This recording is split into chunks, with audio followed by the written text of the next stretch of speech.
You lived in Brazil all your life? Well, about halfway between Brazil and Greencastle, the way the crow flies, Yeah. that my farm is within 2 miles of where I was born. Okay. And I farmed all my life. Yeah. I never got a check off of Public Works in my life. Well, they tell me that you were in the service and you had quite a story to tell that was made the national news. Yeah. Well, I haven't heard it yet. Could you tell me about it? Well, yeah, I can tell you. In January of '45, it was cold, blizzardly cold. And I was a squad leader. I had 11 men under me. And one of my men on the 14th of January got a telegram from his wife that they had a new baby boy. And then he was so happy, he jumped up, straight up in the air. The next day, the boy got killed. The man in your squad? Yeah. Now, what branch of the service were you in?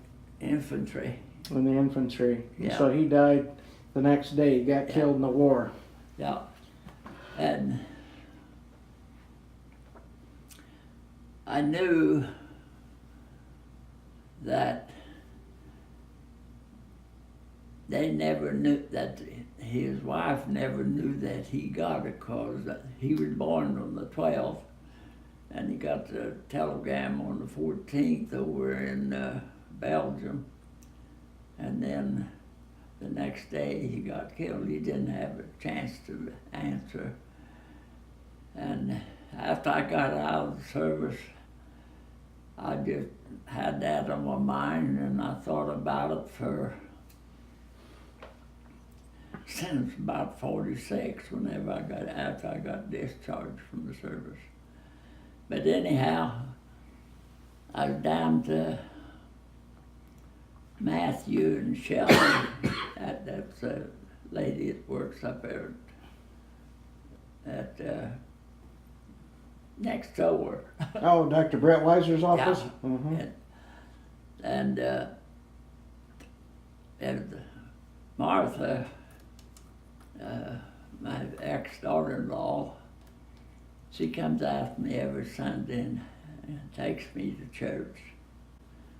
And but anyhow, this day, and back in,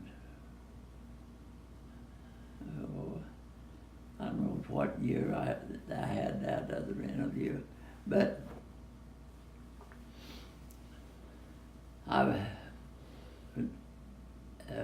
Martha and I, we went to, well, it was her son, my grandson, and his wife, Shelley, for Sunday dinner. And it was cold weather and that. And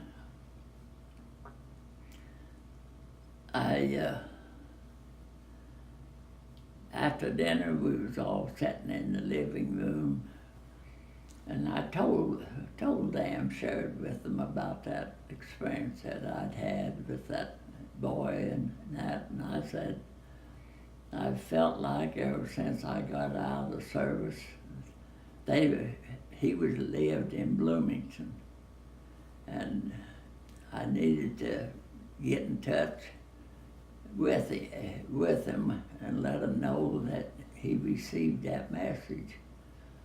Well, so Martha and my daughter Becky, they decided that they wanted to, they took it upon themselves to investigate and get phone numbers and that, and they both of them talked to the young, yeah, well, he's 71 years old now. The baby that was born in January of 45. Yeah. And just one thing kept going with another, and first thing I knew, they had set up it was in Bloomington at the American Legion, and we had the Legion wasn't open that day, it was on Monday, but they did, the one that run the Legion Hall, that was very nice and worked with us as far as that part goes. And whenever I went into the room, there was a pretty large room, and that thing was full of reporters and cameramen and what have you. But he was sitting at a table about the size of that table there, and I was sitting on one side, he was sitting on the other, and there was nothing on it. And when I went in, and they told me that this was Gary was the boy's name, Gary Kent. The boy was in the Army, was Harry Kent.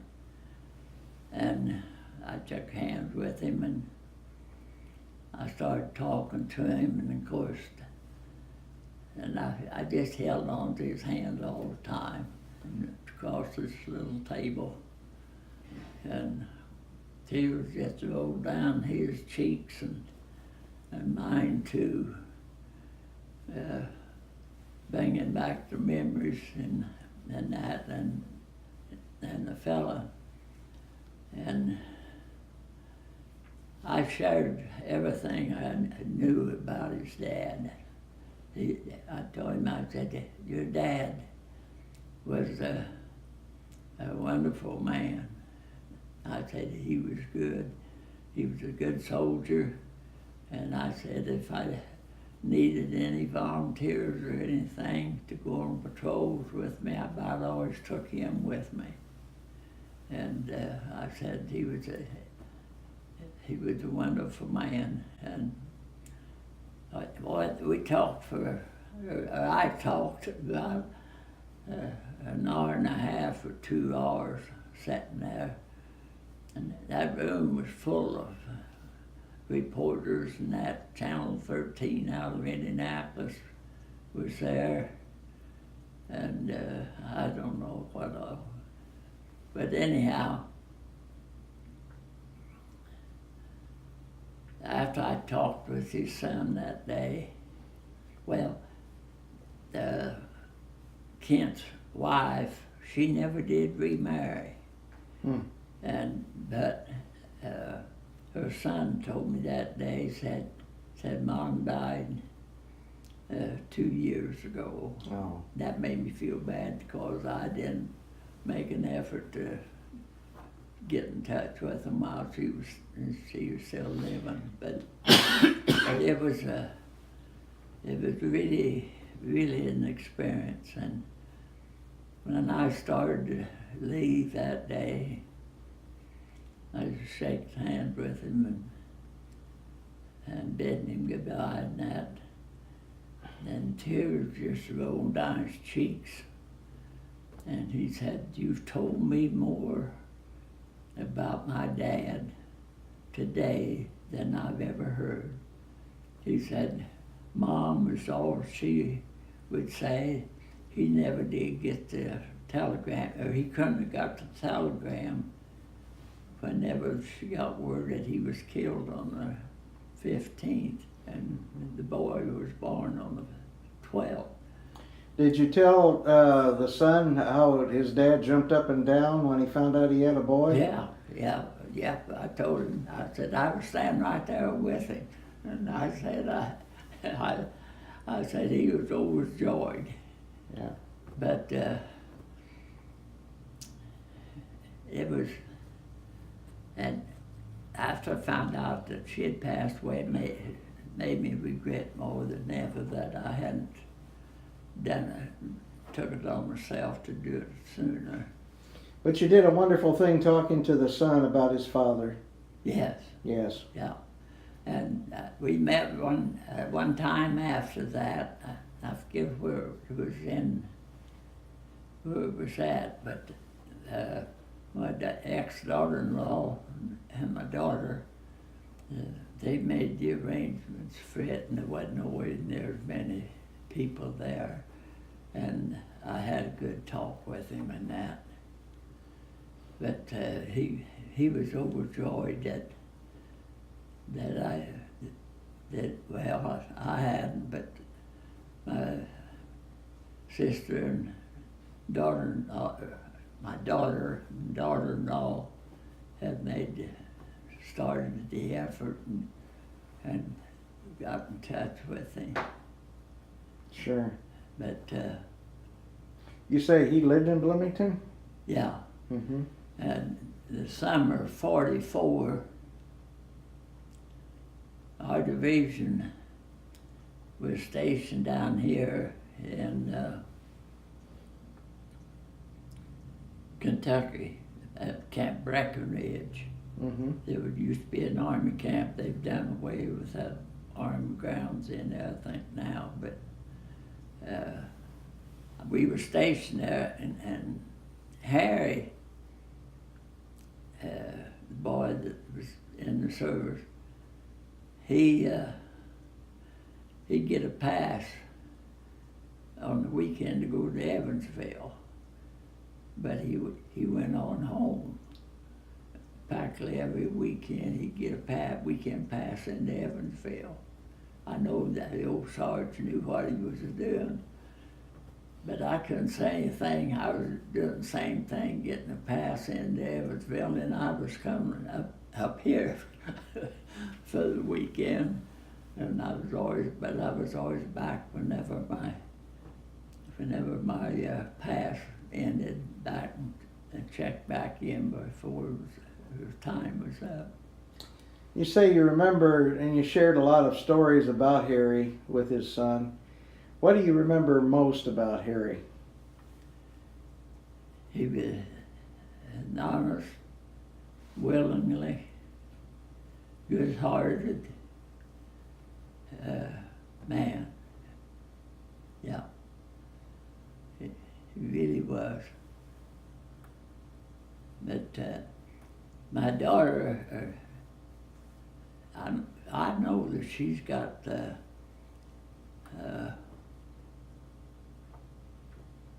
we put a lot of the paperwork that they got made notes and the different reporters and that. Yeah. As a matter of fact, my daughter was the one that got a hold of Channel 13 out of Indianapolis in order to get it a little wider. But I know that it went as far as Arizona because I've got a niece.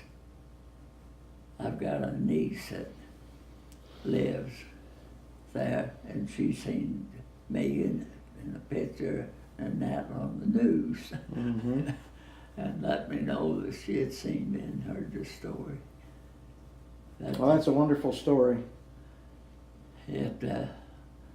I told him whenever the first time we met, and I'd talked there for an hour and a half or 2 hours to him across the table.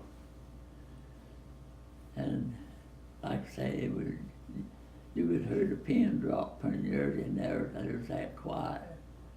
But after I got through talking, I told him, I said, and spoke up loud enough for them all to hear. I said, everything that you've heard here this day as far as Harry's life that I knew for a short period of time, well, he was in the States here with us. We never, and he come to our unit. There was a big college in New York, and it was full of GIs, and that's in long about, I think it was June of '44, our division had shipped out a bunch of replacements to overseas, and then they had to get back up to par, and we got those students from New York college that was closed and filled in the camp. The camp was one of them. Yeah. Do you remember what his rank was and what your rank was when you were overseas? I was a staff sergeant, and he was a private first class. Okay. Yeah. Yeah. And where was it that he died? Do you remember? Where? Yeah.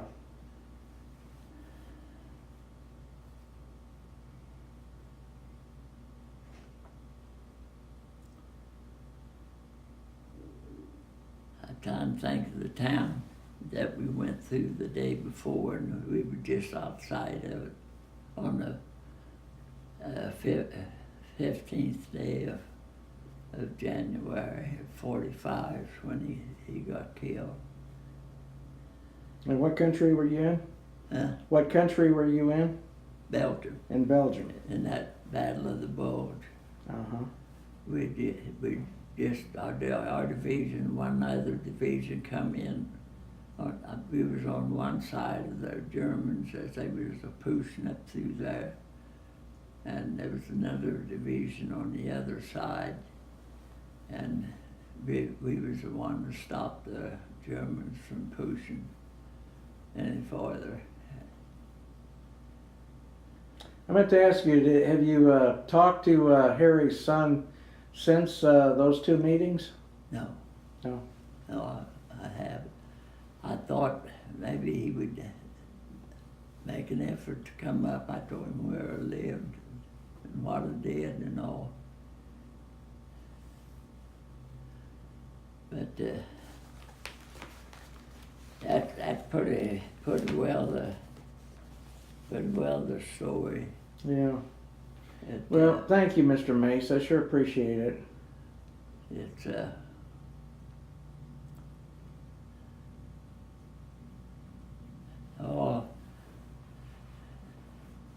my children, grandchildren,